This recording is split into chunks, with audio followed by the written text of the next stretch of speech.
Sergio Mejía Viana nació en Medellín, Colombia, pero reside en España. Es médico, comunicador y conferenciante. Con él hablamos acerca del origen emocional y espiritual de las enfermedades. Bueno, comenzamos entonces, doctor Sergio Mejía Viana. Bienvenido, ¿cómo estás? Contento de estar aquí, muy agradecido por la invitación. Es un placer recibirte y además para conversar de este tema que planteábamos allí en la apertura, del origen espiritual, emocional de las enfermedades, es decir, un enfoque muy interesante para poder replantearnos un montón de cosas. A ver, ¿estamos hablando del origen emocional de cualquier tipo de enfermedad o de algún tipo específico de patologías, de enfermedades? El cuerpo es una parte de un ser humano, pero no lo es todo. Si lo vemos con esta perspectiva de que el alma, la mente y el cuerpo están constantemente interactuando, podríamos entonces preguntar para poder abrir, digamos, a la primera respuesta. ¿Qué es un cuerpo sin mente? Un cuerpo sin mente es un cadáver, es una cosa inerte, es una cosa que no tiene entidad propia como para poder desarrollar por sí mismo un complejo anormal que es lo que conocemos como enfermedad. Entonces, a lo largo de los, digamos, de los tiempos, y esto desafortunadamente se escapa al grueso del conocimiento médico actual, se ha conectado la respuesta de la mente a determinados fenómenos con una respuesta física. Hoy en día tenemos un montón de profesionales, incluso médicos, que se están dedicando a esta investigación. O sea, si pudiéramos viajar en el tiempo, ir 1000 años atrás y contar lo que sabemos hoy en día acerca de células, de moléculas, de las partes de una célula que no son visibles al ojo humano, la gente nos miraría con ojos enormes y diría, pero ¿esta gente de qué está hablando? Si no se ven. Ellos no conocerían que tenemos microscopios muy avanzados para ver en detalle de qué está compuesto este cuerpo humano. Moléculas interactuando, electrones, protones, un montón de cosas. Ahora mismo es como si estuviéramos yendo en el otro lado, que también es invisible. Hay una enciclopedia que a mí me gusta hacer referencia con frecuencia, que es el cuerpo sutil. Y en el cuerpo sutil se describe el cuerpo mental, el cuerpo emocional, junto con el cuerpo físico. Y luego más allá, pues los otros cuerpos que se definen como el cuerpo causal, que es lo que esotérica o religiosamente le llamamos alma. Entonces, de lo que se trata hoy en día, hay muchos profesionales, científicos, médicos. Estamos queriendo indagar en eso para poderlo meter en el bloque de lo científico y poderlo explicar a la gente. Hay una ciencia que se conoce como biodescodificación y es la ciencia que explica cómo cada manifestación de un síntoma físico puede corresponder a una decisión de la mente. Decisión en el sentido de que como yo estoy viviendo esta experiencia de esta manera, si no la llevo bien y voy a tener un conflicto, es mi propio cuerpo el que me lo va a decir. Entonces, desde ese punto de vista, sí que cualquier enfermedad puede ser clasificada como de origen emocional.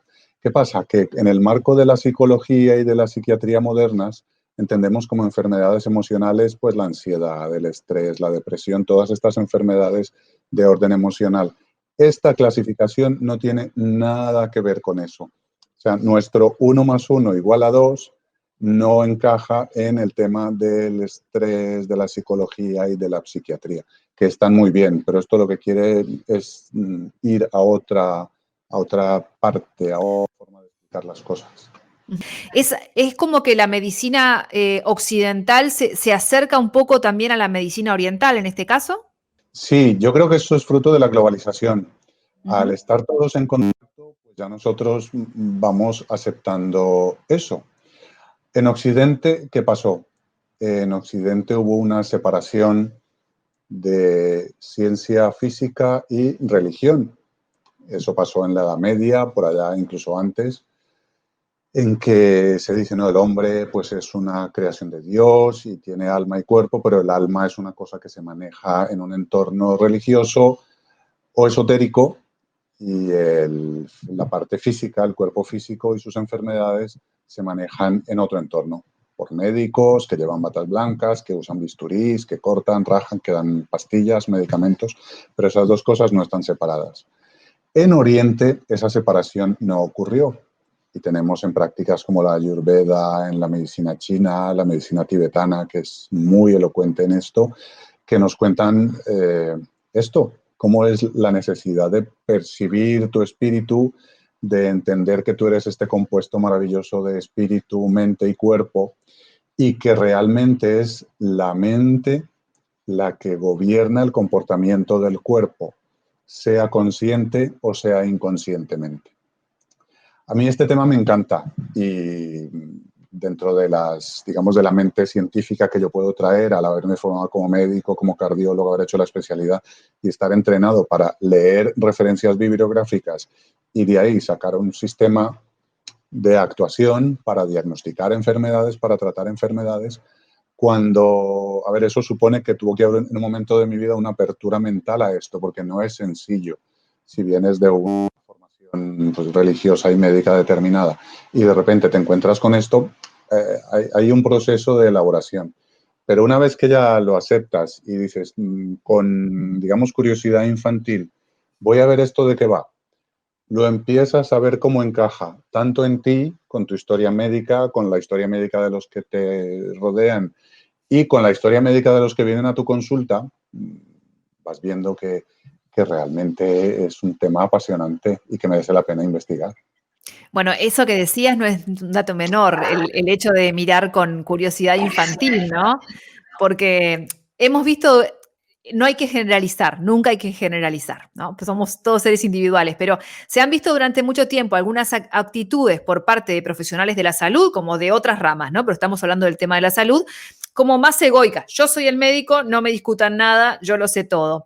Sin embargo, esto de ver el mundo con curiosidad infantil quiere decir que dejo de lado ese ego, si bien tengo conocimiento, pero estoy abierto a recibir otros conocimientos. Creo que ese encuentro entre lo que hablábamos de la medicina oriental con la medicina occidental y sus cosas muy buenas, ese mix creo que de futuro va a ser algo muy importante, ¿no? Poder compendiar, poder reunir ambos conocimientos. Eso es lo que estamos viviendo ahora mismo. Estamos viviendo una transición. Si se me permite usar el término dimensiones, en algunos entornos eso suena muy esotérico, pero es muy demostrativo. El mundo del ego es el mundo de la dualidad, el mundo de bien y mal, el mundo de blanco-negro. Y ese mundo es, digamos, lo que pertenece a la tercera dimensión, que llevamos en esa dimensión muchísimo tiempo. Digamos, la estrategia o el ver el mundo como bueno y malo, eso pertenece a la dualidad. Pues ahora mismo la raza humana está dejando a toda velocidad el mundo de la dualidad para meterse en la no dualidad. En la no dualidad las cosas dejan de ser vistas como bien y mal, eso es lo que se conocería como la quinta dimensión, donde volvemos a encontrar quiénes somos, nuestra divinidad, la capacidad de que somos co-creadores en este plano de la existencia. Y digamos que el gran cambio de subir de la tercera al cuarto y al quinto escalón supone dejar atrás la dualidad, de llamar a la enfermedad como que es una cosa negativa, para empezar a verla como que es una consecuencia de tu mente y es una experiencia que tú como ser humano estás viviendo aquí. Entonces, estamos en pleno proceso de atravesar el puente. Hasta ahora, lo que esto en el mundo espiritual se conocía como iluminaciones, los Budas, el Cristo, ha habido iluminaciones en todo el planeta y la gente se ha dado cuenta de esto durante toda la historia de la humanidad, pero de forma individual. Ahora lo que está pasando es que tenemos que hacerlo de manera colectiva, como raza humana. Y entonces la medicina, la educación, la política, todas estas grandes cosas que vienen de una dualidad machacona de bien y de mal, de defensa, de yo estoy separado de ti, para eso es el ego, tiene que ir cambiando progresivamente a cómo se ve el mundo desde la quinta dimensión, desde una perspectiva no dual en la que nosotros entendemos que todo lo que ha pasado en este planeta de los horrores, que es la Tierra en el plano dual, ha sido creación nuestra para nuestro aprendizaje espiritual. A mí lo que me ha servido muchísimo para entender esto es digamos, un sistema de creencias que está plasmado en un libro, así como antes yo tenía la Biblia cuando era católico, ahora tengo el curso de milagros, que es un sistema de creencias no dual y te va llevando a que puedas entender todo esto. Y al darle la vuelta a la tortilla, lo que haces es que sales de tu ego y te empiezas a conducir desde tu espíritu. Y esto no es que sea superior o inferior, o es que hay unos que están despiertos y otros no, entonces unos son más tontos que otros. No, te das cuenta de que todos somos absolutamente iguales, hemos hecho un plan para venir a vivir aquí esta experiencia intensa, qué duda cabe que es intensa, y la medicina irá cambiando, recuperando ese conocimiento de Tíbet y de antes, del Antiguo Egipto y de antes, Atlántida, Lemuria, para volverlo a plasmar ahora, con la paciencia de que tenemos que ser todos los seres humanos los que poco a poco nos iremos dando cuenta. Hay quien este discurso todavía le suena a chino, como a chino me sonaba a mí hace 20 años. A mí hace 20 años y diría, esta persona le falta un tornillo. Ahora mismo no, ahora mismo es como, ya no me puedo callar, lo tengo que contar. Y creo que es lo que está pasando ahora mismo, que salgo en una cámara contando estas cosas con todo el desparpajo del mundo.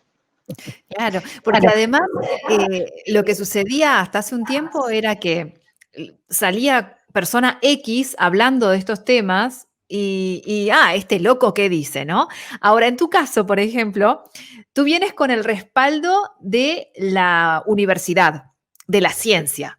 Entonces, tal vez para mucha gente que el otro discurso lo tomaba como el loco este que está diciendo, bueno, pero Sergio pasó por la universidad, tiene en la pared allí un diploma, entonces lo voy a escuchar con más atención, ¿no?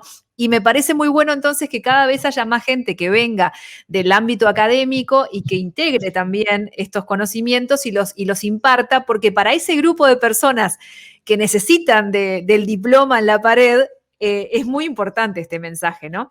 Eso como reflexión. Y hablabas recién del tema de la quinta dimensión y del ser co-creadores, y lo que estaba pensando era que eso es como tomar las riendas, ¿no? Es decir, si tengo una enfermedad, no es que voy al médico y le digo, bueno, me cura, no me cura, soy una víctima de las circunstancias de esta enfermedad, o sea, yo soy responsable y yo puedo evaluar de dónde viene eso y también ayudar en la sanación. Entonces es como un papel mucho más activo. No sé cómo lo ves tú desde tu óptica. Efectivamente, hay dos cosas que son, digamos, las más costosas a la hora de darte cuenta de que has iniciado el camino espiritual de despertar a tu esencia más divina. La primera es desprenderse del concepto de cuerpo, entender que tú no solamente eres tu cuerpo físico, de hecho es una muy pequeña parte de ti. Como estamos tan apegados a este cuerpo, cuesta, es un proceso que cuesta. Y la segunda es esa de darse cuenta de que todo lo que pasa en tu vida es responsabilidad tuya, exclusivamente tuya.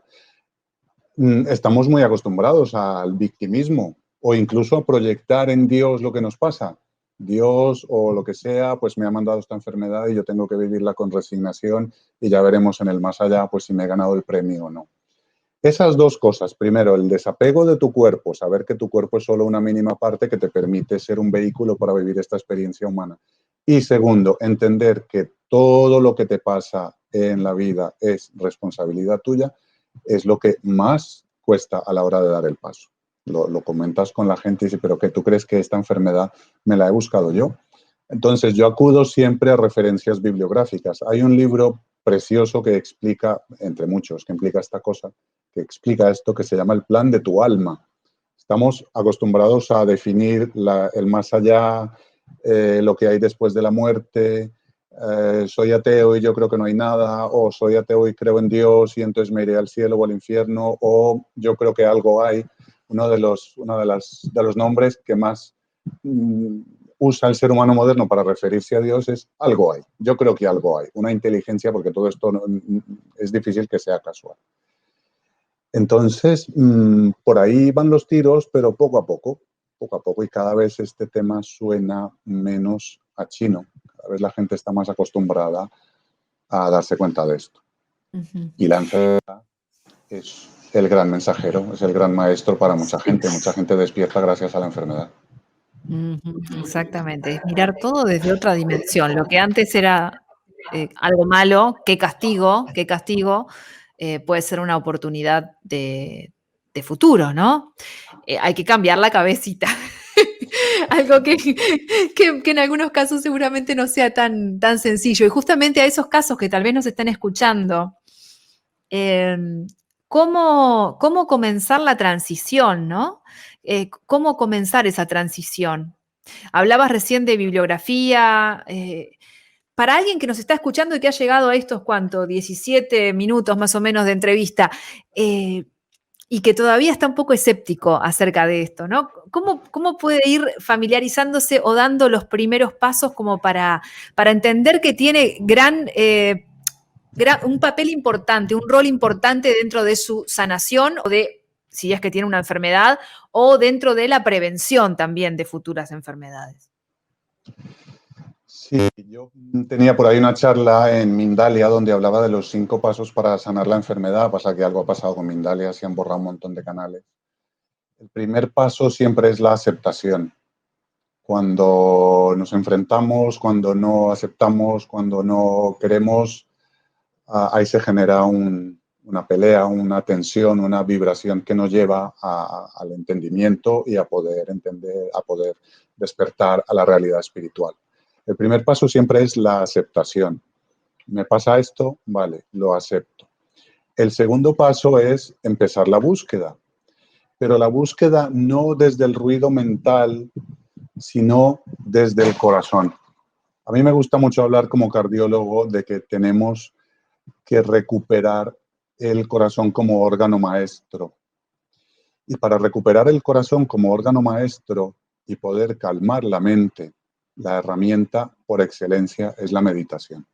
La meditación es sentarse en una silla a respirar. También tenemos la oración, pero estamos muy acostumbrados al concepto de oración, de repetir, repetir, repetir y preguntar y hablar, pero no escuchar. Tanto en el concepto oración como en el concepto meditación, cuando tú empiezas a calmar esa mente que hace tanto ruido, que en el fondo es radioego.com, es el ego chillando, eres mortal, te vas a enfermar, tú, ¿qué vas a ser un ser divino? Para poder callar eso, tienes que empezar a respirar, buscar momentos de tranquilidad interior en los que a través de la respiración vas callándote interiormente y a medida que te vas callando, vas a empezar a oír la voz de ti mismo, tu misma voz espiritual, que va a empezar a mandarte cosas, que va a empezar a identificarse. En el fondo, el plan ese de la revelación de Dios le llega a cada uno porque cada uno en el plano espiritual está unido a Dios. Eso fue digamos, una cosa de la religión, que con el pecado original, pues supuestamente el ser humano se había alejado de su creador y hay que volver ahí de un montón de maneras. Eso es un mito. En el punto de vista espiritual, tú y tu creador estáis unidos, siempre habéis estado unidos, siempre hemos estado ahí. Cuando tu partecita de Dios, que es tu espíritu, encuentra que tú estás abriendo espacio, que estás escuchando, que estás callando tu mente egoica de este mundanal ruido y de toda esta pelotera que hay ahora, puede empezar a mandarte mensajes. Y en esos mensajes tú vas a encontrar la paz interior, el confort, el camino, la explicación de todo. Y una vez que tú extiendes la mano pidiendo ayuda, empieza a llegar a tu vida todo lo necesario, los libros, los amigos, los videos, la información que necesitas para ir dando los pasos hacia la plenitud. Es que el objetivo de estar aquí como ser humanos no es otro que encontrar la plenitud espiritual. Es como un juego, es un juego. Oiga, hay una raza de mamíferos en la superficie de ese planeta Tierra que se han propuesto encontrar su divinidad. No somos vacas, no somos elefantes, no somos delfines, somos seres humanos con una carga emocional impresionante. Tenemos que, como si esto fuera un rodeo y tenemos que domar un animal salvaje. Esas son las emociones del ser humano, que es tremendo, es dramático lo que nos pueden hacer las emociones. Y poco a poco ir encontrando la salida del laberinto. Es impresionante, es muy bonito. Entonces, respondiendo a la pregunta, primero, el primer paso, la aceptación, Segundo, oración, meditación, entendiendo que algo hay. No se trata de creer a ciegas, no se trata de tener creencias otra vez, sino de preguntar y esperar la respuesta. Yo es que soy ateo. ¿Por qué? ¿Cómo sabes que no hay nada? Ahí tengo un video en mi canal en el que hablo de los contenidos del pensamiento, que son 3. Depende de si lo que hay en tu pensamiento es verdad o no, tú puedes tener dudas, opiniones y certezas o verdades. Las dudas, pues son dudas para casi todo el mundo o, pues yo qué sé, yo puedo tener muchísimas dudas de arquitectura porque no soy arquitecto. Pero luego están las opiniones. Dudas en el plano inferior, nadie, es decir, es una duda. La opinión es la peligrosa, porque yo ya me atrevo a opinar. Y la certeza o verdad es verdad. Es decir, tú estás viendo atrás unas cosas que son verdad, o sea, no necesitan explicación. Aquí hay unos libros, atrás hay una plantita, hay un cuadro allí de una playa. Eso es verdad. No, yo opino que allá hay una planta. No tiene sentido opinarlo, estoy viendo la planta. Pero las opiniones son las creencias, cosas que yo no he visto nunca, pero que creo que están. No es lo mismo la creencia a que tú hayas tenido la experiencia. Yo no creo en el sol, podría decir alguien, yo no creo en el sol, hasta que empiezas un viaje y te estás acercando al sol, te estás quemando con el sol y no lo estás viendo. Hay una limitación que tenemos los seres humanos, que es que no todo lo podemos decir con el lenguaje. ¿Cómo puedes expresar tú que estás enamorado en palabras? Bueno, le ponemos cosas, tengo como mariposas en la barriga, pero realmente no tienes mariposas en la barriga. Tienes una sensación ahí y la describes como mariposa. Pues hay cosas, entre comillas, lo de cosas, en el mundo espiritual que solamente se pueden sentir. Cuando tú quieres describir un color, no puedes usarlo con palabras, tienes que verlo. Me he comprado un vestido que es azul no sé qué. Uno se hace una idea del azul no sé qué y hasta que lo ves, yo me había imaginado otro azul completamente distinto. Sí, porque hasta que no lo ves, no encuentras esa realidad. Lo mismo pasa con el oído, con el gusto, el sabor a naranja. ¿A qué sabe la naranja? Descríbemelo con palabras para yo poder entender a qué sabe la naranja teóricamente. No, cómete una naranja y entonces ya el sabor a naranja se convierte en referencia. Para poder entender lo espiritual hay que renunciar al entendimiento de la mente y abrir a la intuición del corazón, y por ahí es por donde se abre este camino maravilloso. Sin dudas que es un camino maravilloso. Hay que animarse, hay que animarse. Y hablando del tema de la meditación, me ha ocurrido varias veces de hablar con personas que han intentado meditar, por ejemplo, y claro, hay como cierto concepto erróneo, a mi entender, y que uno se va a sentar a meditar y ya va a ser un Buda, ¿no? Y va a estar ahí con la mente en blanco y sin pensar en nada. Y todo lo contrario, cuando uno comienza, da el primer paso para meditar, lo primero que aparecen son esos monos saltarines que son los pensamientos, ¿no? Y simplemente hay que soltar, hay que dejar ir. Entonces, es todo un proceso, un compromiso y un trabajo. Nadie dijo que esto fuera apretar enter, que estamos tan acostumbrados con la computadora y que todo va a ocurrir, ¿no? Sino que hay que dar el primer paso pequeñito de tener, por ejemplo, en el caso de la meditación, bueno, esos 3 minutos, 5 minutos, la primera vez, ¿no? Después uno se va a sentir tan bien que ya seguramente va a querer estar un poquito más. Pero creo que como reflexión, va por ahí. Me ha ocurrido muchas veces hablar con gente que dice: "No, no, pero yo no pude estar con la mente en blanco". Y no se trata de eso, ¿no? No, no se trata de hacer nada, sino precisamente de lo contrario. Perdón, no se trata de hacer algo, sino de no hacer nada. Y Ujú. al principio cuesta. Si tú quieres llegar a una habitación que está llena de cosas y la quieres limpiar, no puedes pretender llegar a la habitación y que con la voluntad ya esté limpia. Tienes que empezar a limpiar, a sacar las cosas, coger el trapo, limpiar. La meditación es eso. Lo primero que te pasa es que llegas a ver toda la cantidad de cosas que tienes en tu mente. Ujú. Y el objetivo es poco a poco irlas limpiando. La forma más sencilla de meditar es no tener ninguna expectativa, sentarte en una silla y concentrarte en la respiración. Ya está. Ujú. De eso se trata. Hay muchas otras técnicas, hay infinidad de cosas. Hay quien puede meditar caminando, bailando, danzando. Pero la más sencilla para el que quiere entrar en este camino es sentarse en una silla y concentrarse en que el aire entra y sale. Ya está. Es cierto, es cierto. Dejamos esto como tip, como consejo para que cada uno busque su propia experiencia. Así como este programa se llama Juntos en la Experiencia, bueno, que cada uno tenga su propia experiencia, que lo intente, al menos, que lo intente, no que ponga el no puedo o para mí es imposible porque mi cabeza está a 1000 todo el día, que lo intenten. Sergio, podríamos hablar 5 horas, porque además de todo lo que has hablado se disparan, cada vez que estaba escuchándote y veía como que salían flechitas con temas que ya de por sí cada uno de esos temas dan para hablar mucho, pero bueno, quería tener por lo menos este primer contacto contigo, ha sido un verdadero placer escucharte y has traído muchos ejemplos, cosas muy, esos ejemplos que mencionabas de diferentes temas que trataste me parece que son muy ilustrativos y eso puede servir también para disparar que la gente quiera averiguar más acerca de cada uno de ellos. Muchísimas gracias.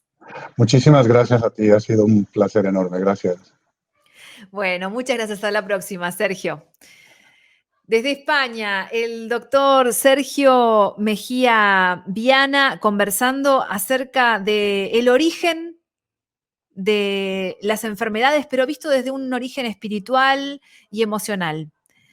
Tal vez para algunos este tema es un tema que ya manejan, del cual ya se han estado nutriendo y esto sea como reforzarlo. Para otros tal vez es la primera vez. Bueno, estamos juntos en la experiencia, de eso se trata, de juntos ir avanzando, tomando conocimiento, replanteándonos las cosas, no aceptando todo porque sí, sino pasándolo también por nuestra propia experiencia, por nuestro propio cuerpo, nuestro corazón, nuestra mente. Gracias por estar allí, nos reencontramos con nuevos episodios. Recuerden que pueden suscribirse ahora cuando termine de hablar, van a tener la posibilidad de suscribirse al canal de YouTube, así que quédense por ahí. Hasta la próxima.